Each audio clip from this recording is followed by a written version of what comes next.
ఎప్పుడు ఆదాయాన్ని మించి ఖర్చు పెట్టకూడదు. ముఖ్యంగా ఈఎంఐ అనే దరిద్రపు సంస్కృతి వదిలిపోతే దేశం అంతా బాగుంటుంది. దానివల్ల నాశనం అవుతుంది. డబ్బులు లేకుండా వస్తువులు కొనేస్తున్నారు.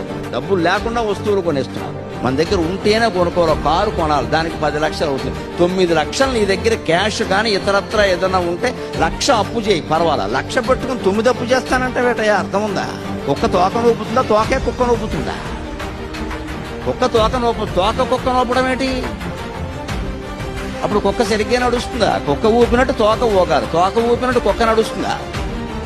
మన బతుకలా నడుపుకుంటున్నాం. ఇక్కడున్న పెద్దవాళ్ళు, మీ అధ్యాపకులు, మీ ఆచార్యులు వాళ్ళని అడగండి. వాళ్ళు ఎవరు ఈ ఈఎంఐల గొడవలో ఉండరు. వాళ్ళు చాలా పద్ధతిగా పెరిగారు. ఎందుకంటే వాళ్ళు 1000 రూపాయలు 2000 జీతంలో ఉద్యోగాల్లో చేరారు. వాళ్ళకి పొదుపు తెలుసు. అందుకని ఎప్పుడూ సగం ఖర్చు పెట్టుకోవాలి, మిగిలిన సగంలో సగం దాచుకోవాలి.